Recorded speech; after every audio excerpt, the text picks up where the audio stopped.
Todo o povo que se preze precisa murar suas cidades para proteger sua população, e todo império que seja digno de seu nome precisa ter a capacidade de tomar fortalezas e estender seus domínios.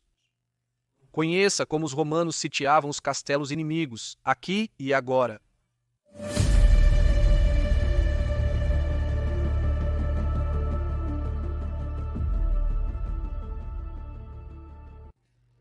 Todo bom cerco começa com um bom plano.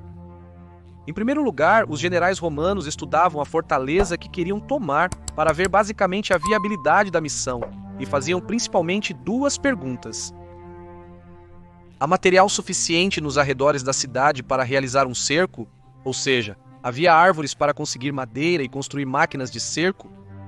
Terra e pedras para preencher o caminho até as torres de cerco ou preparar o terreno para posicionar a artilharia? Esta primeira pergunta era crucial, pois se a resposta fosse negativa, seria preciso levar todos os materiais necessários de alguma base de suprimentos romana. O que nos leva à segunda pergunta: como levar os suprimentos para o exército? O mais desejável é por rio. Você carrega os barcos até o topo e a água faz o resto. Os remadores e o vento dependem da direção da corrente. Se não houver rio, é necessário transportar os materiais por meio de animais de carga, o que é muito caro em tempo e dinheiro, embora ainda seja viável. Porém, não basta apenas transportar os materiais, que mesmo em condições ruins, são transportados uma única vez. É necessário levar comida, água, munições, peças de reposição e reforços regularmente, enquanto os feridos retornariam na direção oposta. Suponhamos que há materiais suficientes na área e que os suprimentos chegarão por meio de mulas de carga através de uma trilha. Ok, vamos para a próxima fase, o reconhecimento.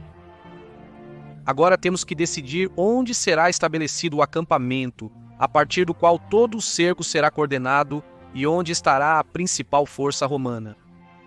O ideal é que essa decisão seja tomada antes de chegar ao local do cerco, seja por meio de mapas ou por meio de informações de pessoas que já estiveram ou estavam lá anteriormente. Era fácil que o primeiro acampamento não fosse o definitivo, pois o general não pode saber 100% qual é a melhor opção para estabelecê-lo, sem ver a área com seus próprios olhos. Uma vez que o general está no terreno e escolheu o lugar onde o acampamento será erguido, é hora de decidir como o castelo será tomado.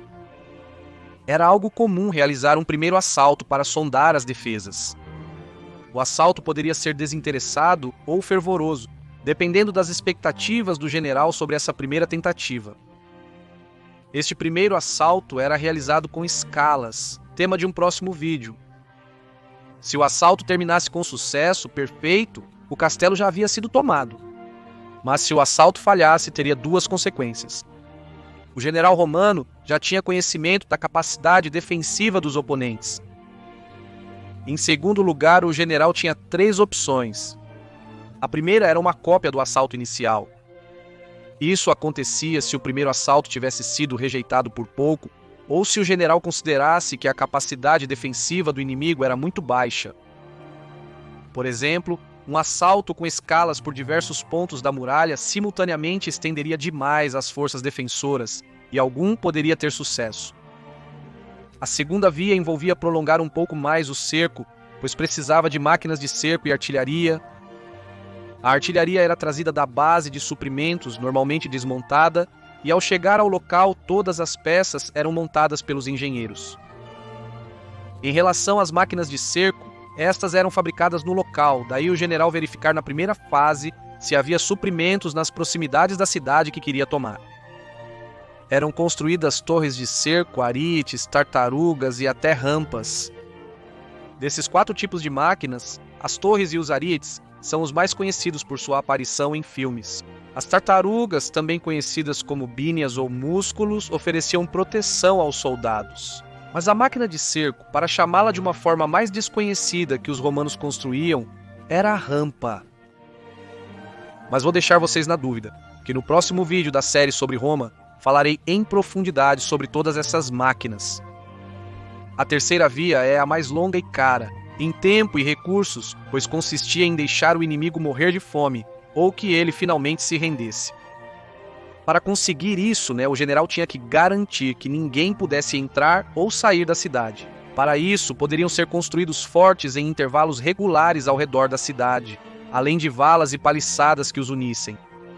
Um claro exemplo disso é o cerco de Numância, onde a cidade foi completamente cercada por uma paliçada e por fossos e estacas, de forma que nenhum numantino pudesse escapar.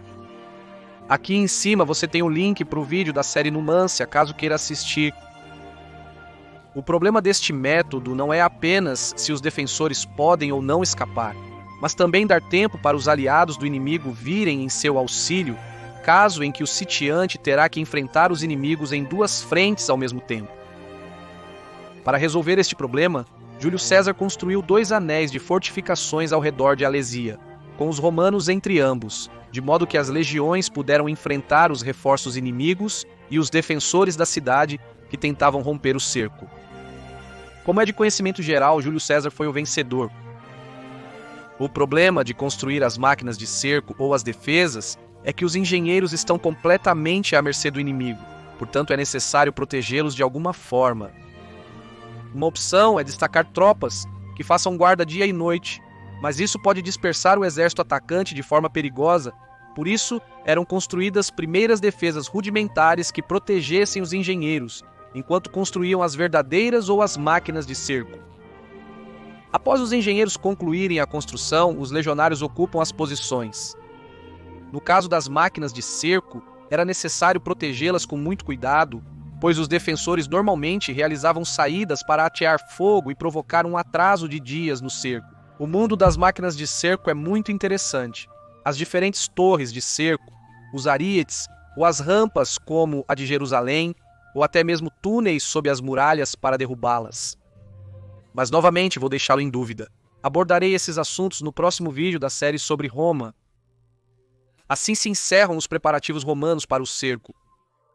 Espero que tenha gostado e esteja ansioso para ver como os ataques às muralhas eram feitos.